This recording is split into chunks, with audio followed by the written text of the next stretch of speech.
Tadi pagi nih saya buka website toko online gitu. Setelah beberapa lama nge-scroll milih tuh barang. Dan nah sekarang di halaman checkout ini setelah memilih barang-barang. Nah saya memilih kris kan biar set gitu. Udah deh saldo kepotong dengan sendirinya. Tapi bengong sebentar kita nih sebagai manusia yang pengen tahu cara kerja sesuatu, itu jadinya muncul pertanyaan. Itu tadi cara kerjanya atau alurnya gimana ya? Nah, di era sekarang, memahami alur tersebut adalah hal yang penting bagi kita yang belajar di dunia ilmu teknologi. Mau buat autentikasi, harus paham alur. Mau buat registrasi, harus paham alur. Mau buat game, harus paham alur. Ya, alur adalah kunci. Jadi bisa dikatakan memahami alur merupakan skill yang wajib jika berkecimpung di dunia ilmu teknologi. Di materi ini kita akan membahas hal-hal dasar dahulu, yaitu cara kerja web, meliputi client versus server, request dan response, dan browser rendering basic. Dengan memahami basic tersebut, kedepannya kita lebih mudah memahami hal-hal tingkat yang lebih lanjut. Yuk kita langsung mulai aja. Sepengalaman saya, kedua kata tersebut yakni client dan server adalah kata yang sulit dipisahkan. Tapi itu adalah sesuatu yang berbeda yang saling melengkapi agar aplikasi berjalan dengan semestinya. Masalahnya, banyak orang mengira website itu cuma tampilan. Akibatnya, ketika aplikasi mulai bermasalah, misalnya data tidak muncul, proses login gagal, atau loading terasa lama, mereka sering bingung harus menyalahkan bagian yang mana. Ada yang mengira errornya ada di tampilan, padahal sumbernya ada di server.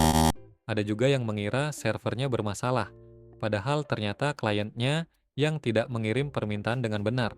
Nah, disinilah pentingnya memahami konsep klien versus server. Karena ketika kita paham bahwa aplikasi sebenarnya adalah komunikasi antara dua pihak ini, kita jadi punya cara berpikir yang lebih jelas. Kalau terjadi masalah, kita bisa melacaknya apakah terjadi di sisi klien atau server. Dan ketika kita sudah bisa membedakan keduanya, proses belajar web akan jauh lebih mudah, debugging jadi lebih masuk akal, dan kita tidak lagi merasa bahwa web itu sesuatu yang misterius.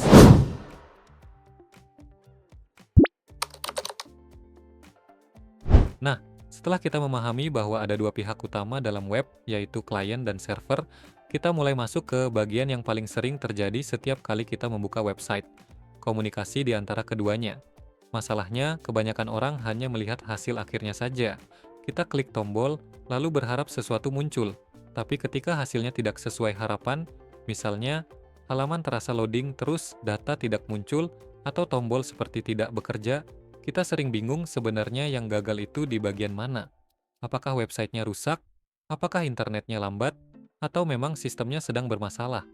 Disinilah konsep request dan response menjadi penting, karena pada dasarnya, hampir semua aktivitas di web sebenarnya hanya terdiri dari dua langkah ini. Klien melakukan request dan server memberikan respons. Klien melakukan request untuk meminta data atau melakukan suatu tindakan, lalu server memproses permintaan tersebut dan mengembalikan respons berupa hasil yang sesuai. Supaya lebih kebayang, berikut contoh yang sering kita lakukan sehari-hari. Saat kita membuka halaman produk di marketplace, klien mengirim request untuk meminta detail produk, lalu server mengirim respons berupa nama produk, harga, stok, dan foto. Saat kita menekan tombol login, klien mengirim request berisi informasi akun, lalu server mengirim respons apakah login berhasil atau gagal. Saat kita mengetik sesuatu di kolom pencarian, klien mengirim request untuk meminta hasil pencarian, lalu server mengirim respons berupa daftar item atau halaman yang relevan.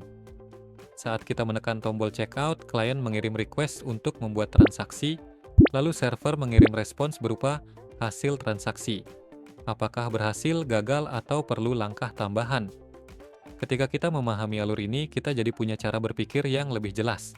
Kita tidak lagi melihat website sebagai sesuatu yang misterius, melainkan sebagai sistem komunikasi yang masuk akal. Ada permintaan, ada jawaban, dan ada alasan mengapa jawaban itu bisa cepat, lambat, atau bahkan gagal.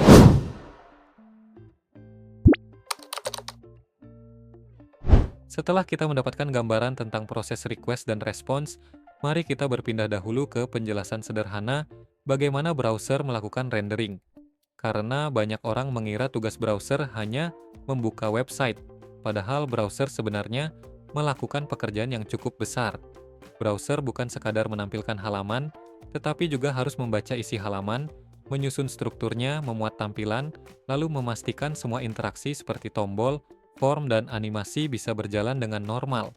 Inilah alasan mengapa kadang kita melihat website seperti blank atau putih sebentar sebelum tampil sempurna. Ada juga kasus di mana tampilan sudah muncul, tetapi tombol belum bisa diklik, atau halaman terasa berat saat di-scroll.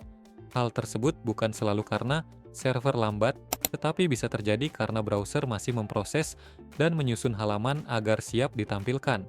Secara sederhana, proses rendering di browser dapat kita bayangkan seperti ini. Browser menerima hasil dari server, lalu mengubahnya menjadi tampilan yang bisa dilihat dan digunakan oleh pengguna.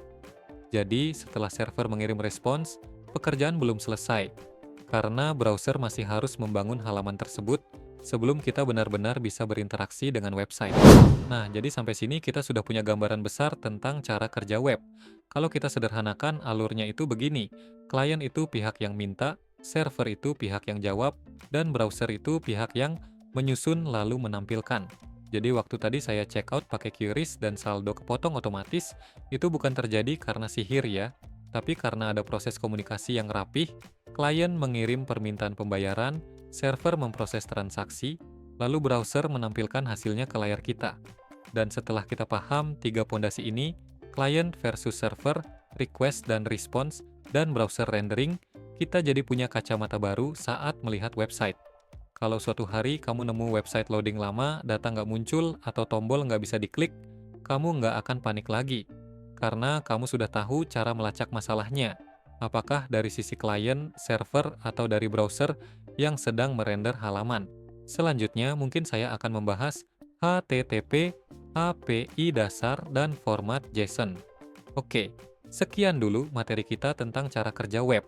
Sampai ketemu di video selanjutnya.